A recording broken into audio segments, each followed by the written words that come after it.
lot of money. It's unbelievable how much money is in there. Get you a free cup of coffee. Sorry about that. We had the API golf tournament here just recently that turned out to be a good success considering our industry and what's going on. And again, that's the money we get to pay for the scholarships. We're going to continue to meet here at H&H for probably, another year? Could be, yeah. Because again, about the fire that happened out of Twin Hills. And this works out to be a great venue, I think. And they do a good job. The food, the audio visual they've got works out well. We won't have a luncheon for December. We will have our next luncheon January 14th, again Thursday here at H&H. Liberty Lift Solutions will be our speaker. I'll remind everybody to turn their phones off as we introduce our speaker. Today we're honored to have Todd Collier. Todd is a graduate of the University of Oklahoma with a degree in mechanical engineering. He started out right out of school with Halliburton. 14 years. Congratulations. Almost there. Worked in various positions with Halliburton, field engineer on the completions, working with fracturing technology, fluid systems. Has had multiple jobs with Halliburton. I think everybody in this room's probably had multiple positions anymore. Both in the technical and operations management, technical sales twice, business development twice, and currently stimulation chemical technician advisor for Multi-Chem here in all the U.S., right? Apparently so. Yeah. Let's give him a warm welcome. Whatever they need. Thank you, Tom. Thank you. So can you guys hear me okay? It's all right? So we can forego the microphone for now. I've got some extra copies of the sheets that are out on the tables if anybody needs those. We've got a few. So we'll go ahead and get started. So today I want to talk about mitigating iron issues that are affecting your production or operators' production. But the first thing I want to talk about is safety. And with this topic, it's probably pretty relevant to about all of us in here after dealing with the ice storm for the last couple of weeks and the fallout from that. I know I became an expert with a chainsaw and was out underneath trees and climbing up ladders and cutting and doing all that, all of the proper safety equipment. So don't worry, no worries there. But there is significant risk for injury because of falling limbs, falling ice, falling tools, anything like that when you're dealing with those down limbs and trying to get those out of your trees and take care of those and get them to the side. So felt like that was pretty appropriate. Keeping ourselves out of line of fire is always important with anything that has the potential to fall and hurt us. So jumping into the agenda, we'll talk a little bit about iron. We'll talk about some of the issues specifically and how they're affecting production. And then some of the solutions that Halliburton brings to the table. We'll get into history a little bit of how we got to the solution that we have today. Some of the progress that was made over the years through the hard work of a lot of people. And then get into some remediation on some of the other, or some of the items that we'll talk about today. I put Q&A at the end, but if you have a question, feel free to throw a hand up and I'll stop for a second. We can address those as we go. That's usually pretty good for me. Forces me to kind of take a breath, slow down a little bit. So no worries there. So don't feel like you're interrupting me if you have a burning question. So iron is pretty complicated. We deal with it in a lot of different forms. And as the chart here on the right shows you, many different forms, ranges of pH. We've got electron activity going on. So what I'd like to point out is that this chart is just in kind of the natural environment, so constant temperature and pressure. And the blue is where iron is in solution, the different forms of iron are in solution, and the tan is where they start to precipitate or fall out. The two that we're going to be focused on the most is iron 2, where you may hear it referred to as ferrous iron. It's soluble at a broad pH. Typically presents itself as a black solid and will most commonly combine with sulfides to create iron sulfide, which is a nasty scale that we deal with a lot in the oil field.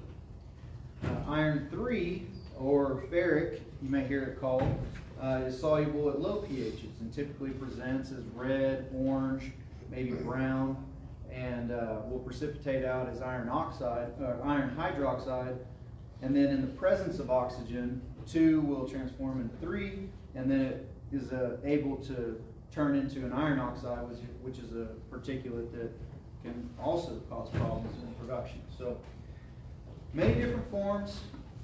Don't expect, I'm not a chemist by trade, so I don't understand exactly everything that's going on in this chart. Don't expect you to either. Just wanted to present a few of the different forms so that you're kind of familiar with some of the terminology we're going to talk about today.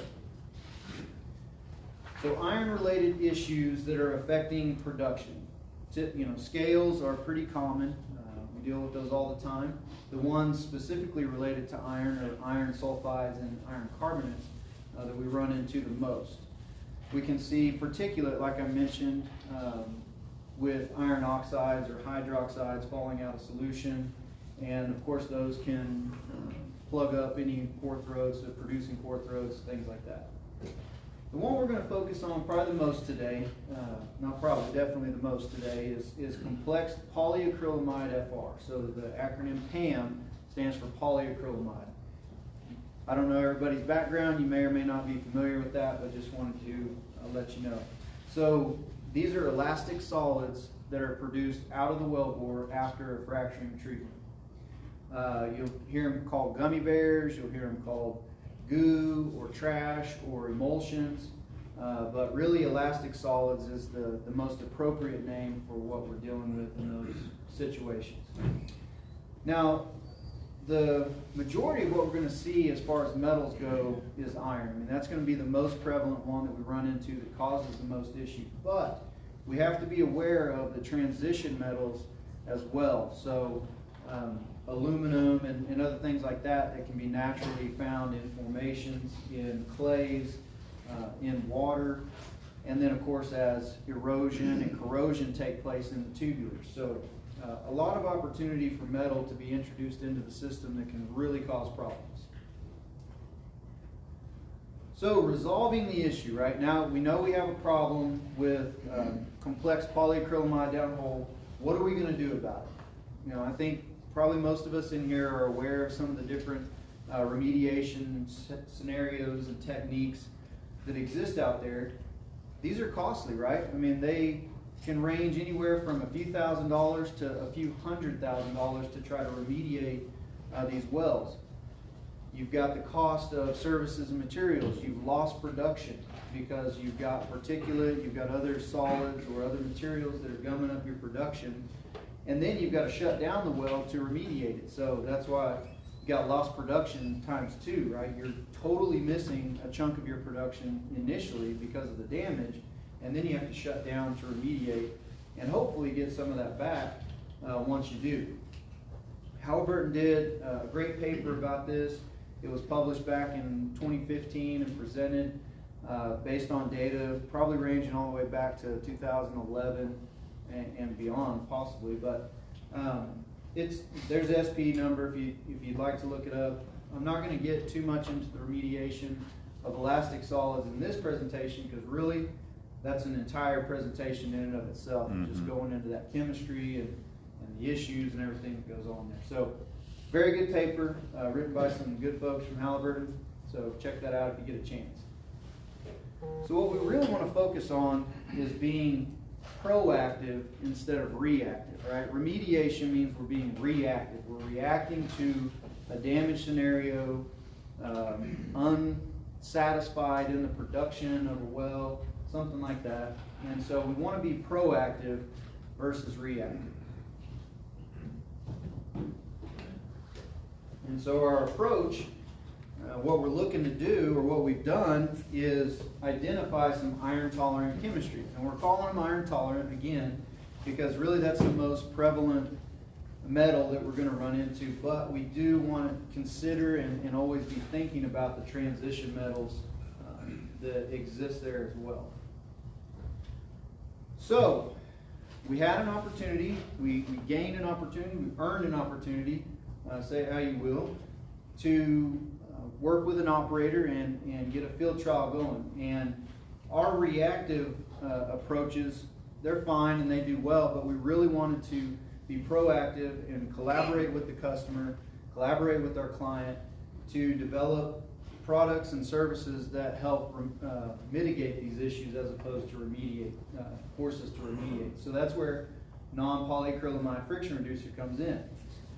So based on the data that we have from the trial, your wells could be losing or missing from the very beginning up to 34% production loss. And that's due to complex FR that's already in the formation. You probably can't do anything about it at this point. That could be significantly higher based on the success that we've seen with remediation treatments. We really could see these numbers up into the 50s potentially, and it just really depends on the situation, the well bore, the formation, the types of fluids that were used, all of that goes into play. And we'll come back to some of that data and dig into that trial a little bit more. But the solution that we have today is called Accelerate DX5, and that's the pamphlet or flyer that you've got on your table. You guys are welcome to take those with you, and like I said, if anybody needs additional copies, I've got some up here, Brent's got a few in the back. Accelerate DX5 is a non-polyacrylamide dry FR. It's a modified biopolymer. It's iron tolerant. So what you see in the pictures here is a traditional or conventional anionic FR that's been dosed with probably an iron chloride, ferric chloride at a pretty heavy dose, and you can see that it has gummed up pretty nastily. And with Accelerate DX5, under the same conditions, the same test, you don't see that. You don't see the complexity occurring. You don't see the materials coming together and forming these gummy bears or elastic solids. So the modified FR, it just doesn't do that. It doesn't react in the same way. This product is also TDS tolerant. It'll give you friction reduction, viscosity, even the ability to cross-link in TDS water. And we'll go into some of those more specific details later on. But this is the second generation. DX2, as you might have seen on the previous slide, was the product that was run in that trial. And this is the second generation, and we'll talk about improved FR performance as we get a little bit more into the product.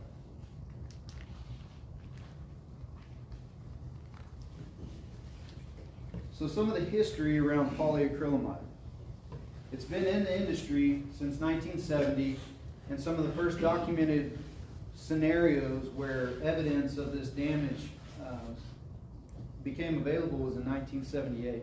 So we knew that it was a damaging product, but it's kind of an evil that we know. You know, it's something that it's a necessary evil that helps us get our jobs done and get it done pretty effectively. So the Barnett Shale play, you know, when it kicked off, it really became a huge success, and a lot of that is because of the lower cost fluid systems that could be used to help get the gas out of the ground.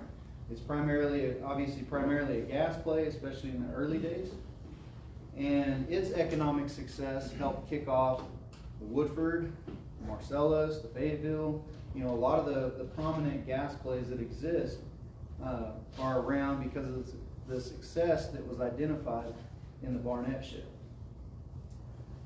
So as the market started to shift away from gas and more towards liquids, these windows within those formations started to be accessed and started to be completed. And so as we moved into that liquid window of the Barnett and of the Woodford, we really started to see these elastic solids popping up.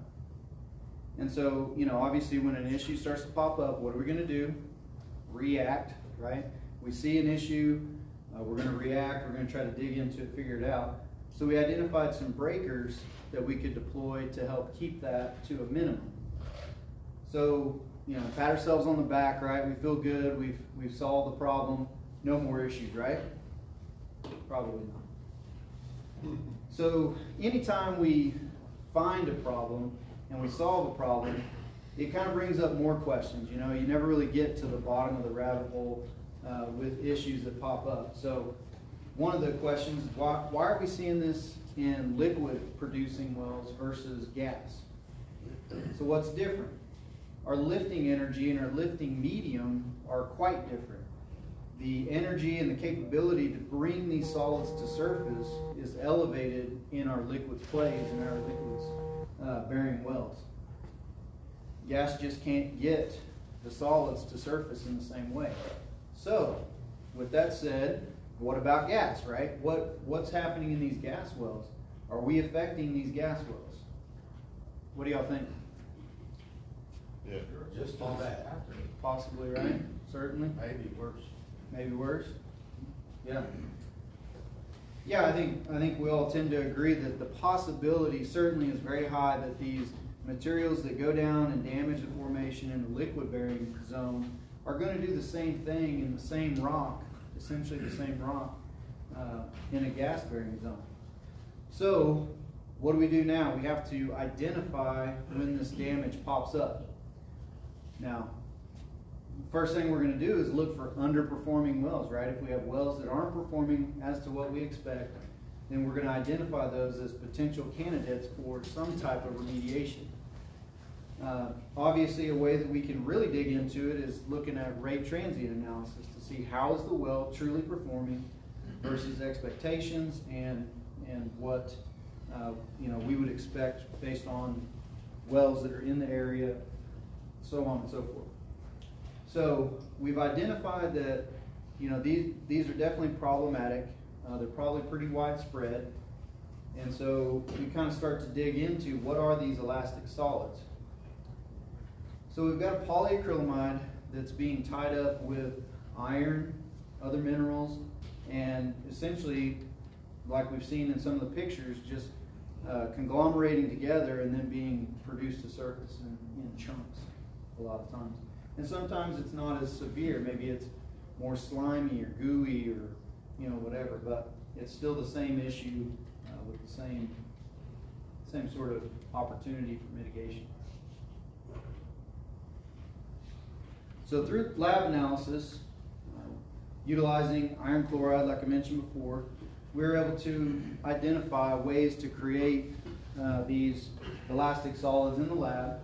And so once we can create it in the lab, then we can start to brainstorm, okay, how do we uncreate this? How do we break it down? How do we get rid of it?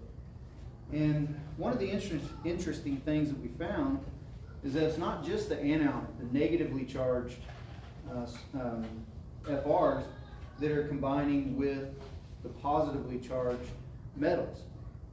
Even any polyacrylamide, even cationic, non-ionic, amphoteric, once it starts to break down and degrade, those anionic charges start to become more and more powerful, more and more prevalent.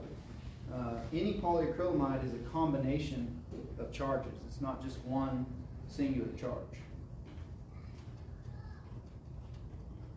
So, now we kind of have a better understanding of what the issue is, how it comes about. We can better understand it because we've done the XRD analysis on the clay. We've done the FTIR on the materials coming back. We can understand that there's metals in our clays that we come into contact with every day in the formation.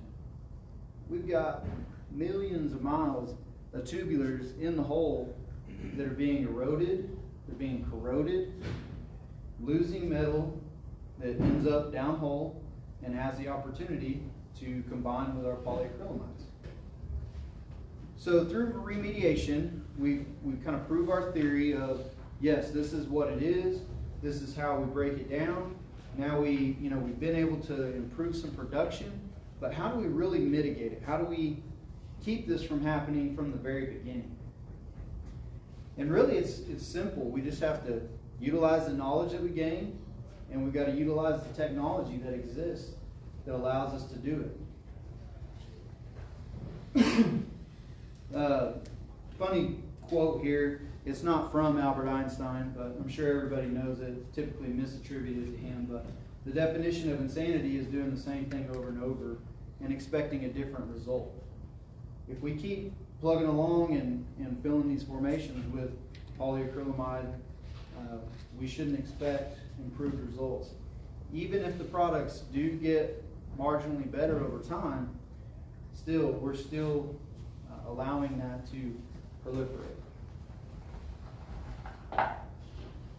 So now we've got the opportunity to work with an operator to deploy Accelerate DX2. This is our first generation product. Again, very similar to what I mentioned before with DX5. It's a non-polyacrylamide, it's a biopolymer, iron tolerant, which is hugely important. That was the goal and the focus of all the collaboration that went into identifying the right product, the right opportunities to really test this out. It's also TDS tolerant. Again, like I mentioned, friction reduction, viscosity, and the ability to cross-link in one product. So very versatile. We love versatile products. Unfortunately, it only had moderate FR performance. So dosage and overall cost weren't optimal, but it got us to the starting line. It got us to the point where we could kick off a trial. We had an 18-well trial, and the results, as I've showed already, 34% production increase versus with non-polyacrylamide versus an offset of polyacrylamide used wells. So pretty awesome results. So we'll go into some of the parameters of that trial. So all the wells were within a 3 square mile area. The landing zones, the TVDs, they were all similar. The proppant type, the amount of proppant used, that intensity, exactly the same. Water volumes, the design of the job, all the same. So the polyacrylamide wells were done first. There was a group of 11 of those, and there was about 9 months or 9 months of production post completion before the set of non-polyacrylamides were started and started to produce. So about 9 months of depletion occurred from when the parents were fracked to when the children were fracked. And this all goes back to collaboration. It's working with the customer, working with our client to understand what the needs are and to really set the stage for a successful trial through keeping all of these parameters constant, keeping everything the same.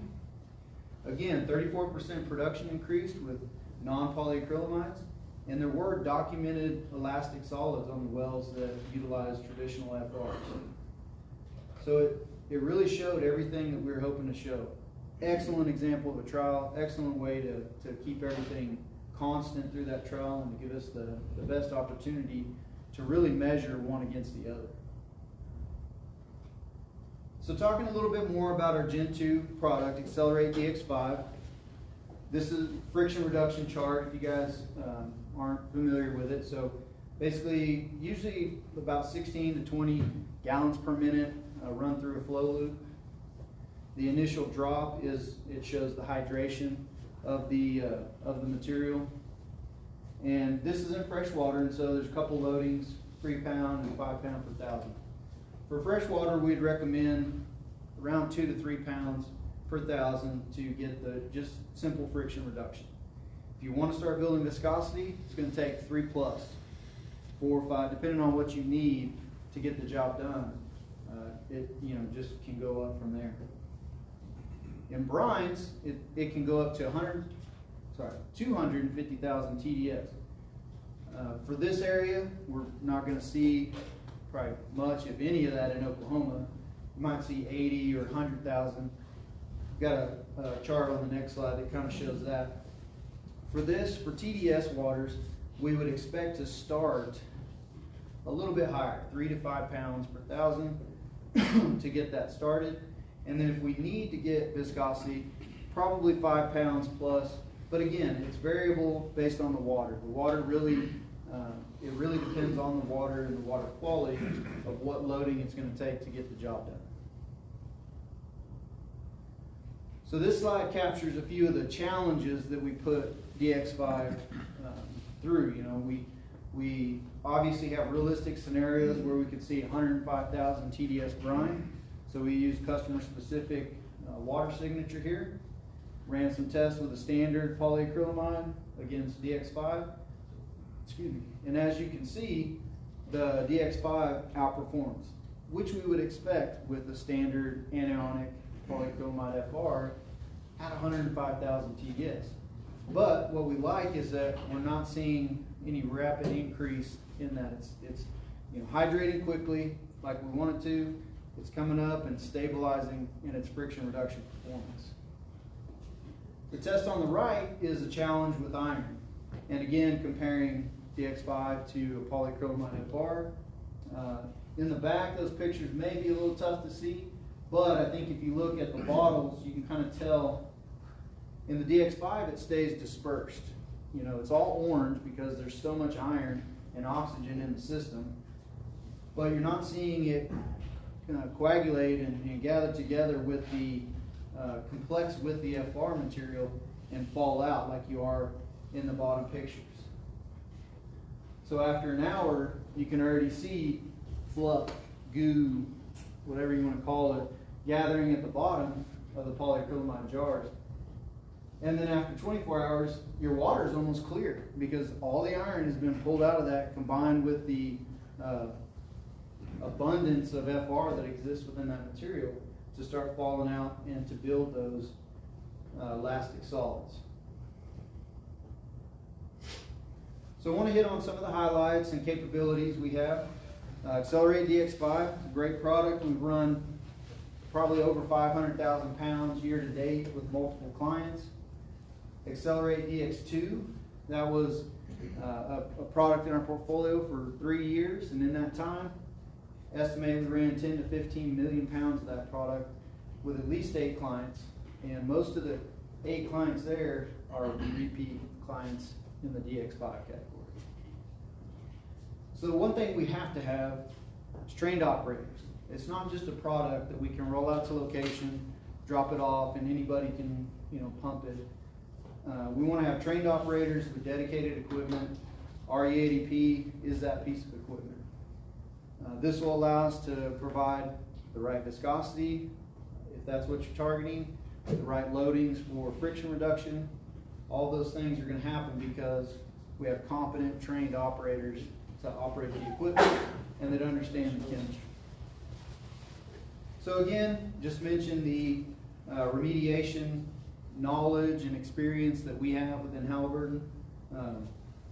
If this is a problem, which it is, and there's going to be hundreds if not thousands of wells that could potentially utilize a remediation to help bolster production. But again, I want to highlight mitigation versus remediation. We really want to mitigate it so that we don't have to spend the money to take care of it in the long run. So I promised it wouldn't all be about DX5 and gummy bears and all that stuff. Talk about mitigating some of the iron scales that exist.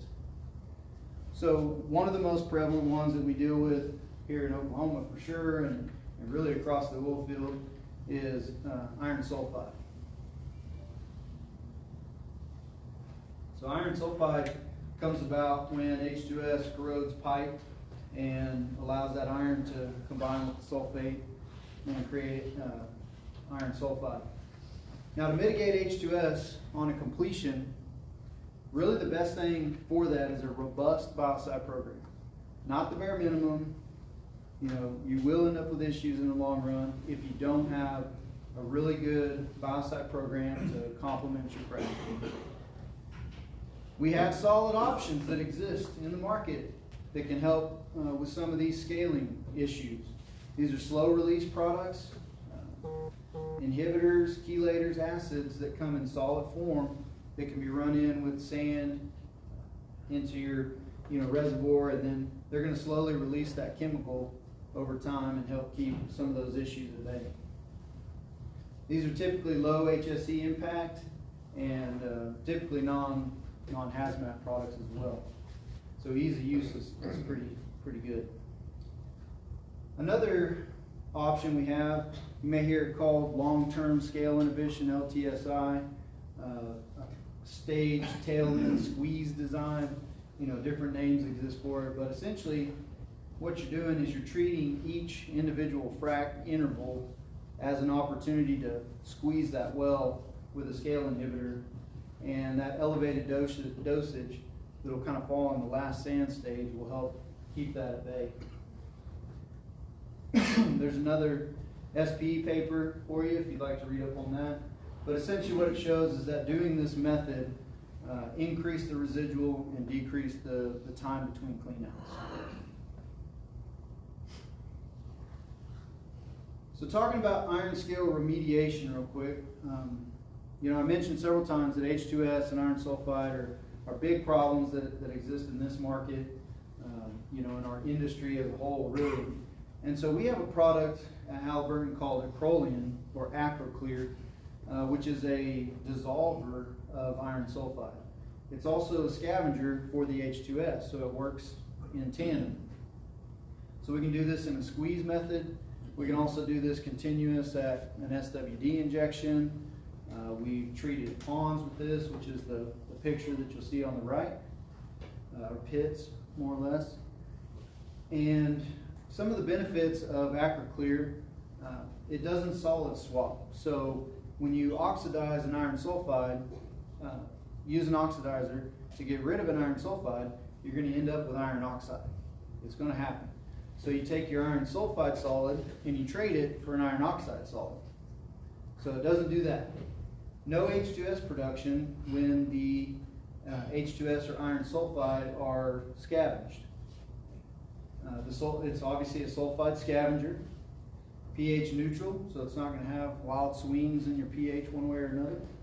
It's a non-corrosive product. So if you have H2S, which is highly corrosive, you're not going to be trying to combat that with a product that is corrosive in nature in itself. It has a short half-life or life. It's not going to hang around forever. So these treatments go, they do what they need to do, and then that product is no longer part of the equation. So quats and different things like that can hang around for quite a while. It is also a registered biocide, excuse me, under the Acrocide name. So we have quite a few options around there. That's a really great differentiated product that we have. And as you can see, that water on the right looks great, you know, compared to what's on the left that's full of iron sulfide, probably some biomass materials, things like that. Clears all that up. That's probably anywhere from 12 to 24 hours after treatment. Some of the other existing issues, iron carbonate. So this one you can attack with an HCl, an organic acid. Some of the other ways you're going to attack these iron scales is with chelators. So your THBS, THBC, EDTA, citric acid. And then as mentioned before, oxidizers. Kind of at the bottom of the list because we don't necessarily want to end up with iron oxide swapped out with whatever iron issue we're dealing with. So just to kind of start wrapping up, iron is problematic. We certainly want to pay attention to the iron, but we don't want to lose sight of the transition metals that exist there as well. So all the transition metals kind of need to be on our radar when we're talking about polyacrylamide use. Halliburton definitely has the experience and the technology to help operators identify wells that are problematic. They're having issues. You know, certainly figured out how to remediate those and do some different things. So we also have the chemistry, again, to remediate, but more importantly, we have the chemistry, we have the knowledge and the technology to mitigate this issue, to keep it from happening, and through that, should see an improved cash flow, right? Everybody's talking about cash flow. All the investors, Wall Street, they want oil and gas to be cash flow heavy, right? They don't care about growth, they don't care about anything else. This is a way to do that. Remember I mentioned the 2 times production loss, down production because of remediation, a missing chunk of your production because your formation is just not in a good state. So with that, you may hear Jeff Miller, our CEO, he talks about execution a lot. We're a service company. Service and execution is at the heart of what we do every single day. So just let us know how we can help you, and truly collaboration is key. I mean, it really is. When we can work together to bring all the details together and understand the issue and attack the issue together, we really do so much better than just trying to kind of flounder out there by ourselves. So, with that, thank y'all for your time. Appreciate API giving me a chance to talk about this. If there's any questions, feel free to fire away. I'll divert them all to happen. Is this a guar-based product? It's a modified polymer, modified biopolymer. What can you do to fix the old ones? Fixing the old wells. Yeah, the ones That's that are another just talk. screwed up. Yeah, no, Remediate. there's that. Yeah, remediate those. Yeah, I mean that's kind of where that SPE paper I mentioned a couple of times comes into play. I mean, we really found that attacking those with hydrochloric, combination of hydrochloric and citric acid do well to help remediate those. And then once you've done that, you can use your product and keep it from forming the say gummy bears remediate again. it, and then if you were going to go in and refrac Yeah. or something like that, certainly could do that. Or, you know, obviously if you're going, you know that well has an issue in that area, if you have other wells planned for that area, you definitely, you know, would want to look at a solution like DX5. You have a hydration tank or a hydration unit out there? It's, yeah, pretty much an instant hydration. That's what the advanced dry polymer blender is. It's a, So in the wintertime, cold temperatures, still? yeah, typically, I mean, if we can keep the water above 40, we're usually in pretty good shape for hydration and friction reduction. What's that? We keep it liquid. Yeah, yeah, exactly. You're talking about this one doesn't make gummy bears yet. How do we know? Yeah. Well, the increased production from our trial, certainly, but we've done hours upon hours of testing with different waters, different loadings of iron. You know, we can't necessarily perfectly simulate what happens downhole. I mean, it's just never going to happen in the lab. But, you know, through products that are available for us to use in the lab, hours and hours of testing that show that it doesn't create, you know, you may have some precipitate, some things that fall out, but you're not going to see the tightly complex materials like you will with polyacrylamide. On the how many wells did you guys use the DX2 on before you guys went to DX5? Well, we ran about 10 or 15 million pounds Yeah. of that product. I don't know how many wells. Have they had time to go back and look at those and see how they've done? I mean, any thoughts on that? I mean, I know. I mean, it's hundreds of wells. Right. Yeah, I'm just curious if anybody's like followed continue to follow and see how their production has stayed. Oh, yeah, they have definitely maintained better production than the polygraph. I mean, they're following what we expected. Yeah. And I think the biggest indicator for us is if they keep buying it. Right. You know, if it's, they keep calling and saying, hey, we want that stuff out there again. You know, that's a really good sign you got something that's doing that. Yes, sir. On your viscosities, Mhm. on your sand transportation, what's the best set point you guys have seen to carry sand?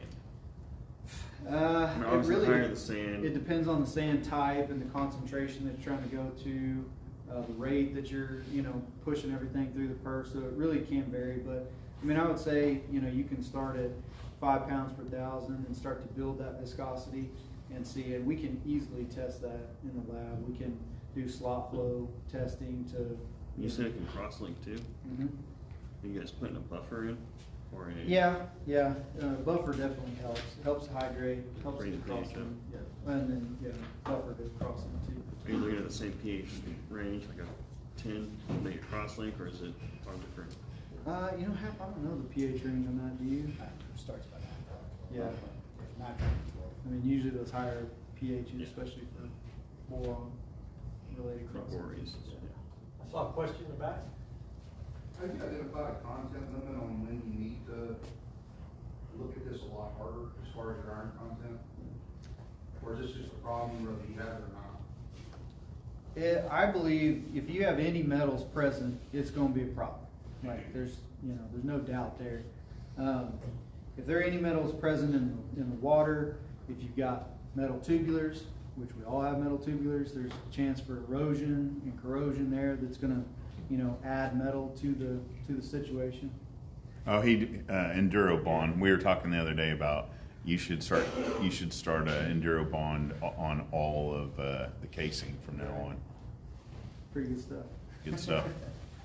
But Outside of the Woodford and some of the other problematic formations, you had any kind of trials in the sandstone and stuff like that have high plays? I don't, to be honest, I don't have that data. I mean, we might have some opportunity to look at some of that and see, go back and kind of retroactively look at it and see.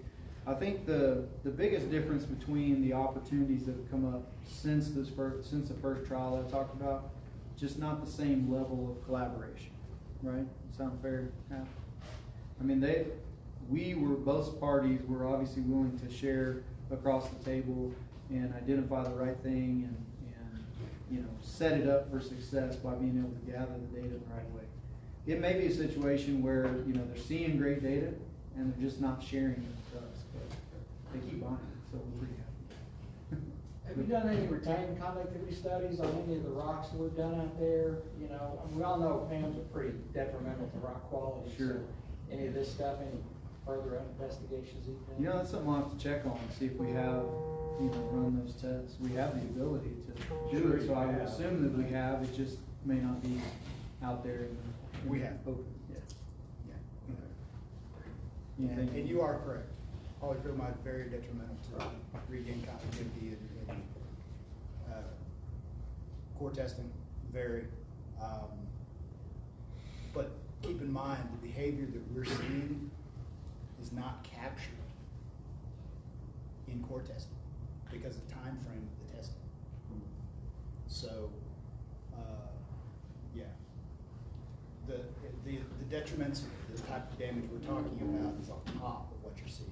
Sure. In the regain. And we do not see that with the DX. Todd, thank you, sir. Yes, sir, appreciate it. You're our second API distinguished speaker for this year. Hey, all right. Take that with the airport. Miller said he couldn't have anything more than $25. That's $24.95. All right.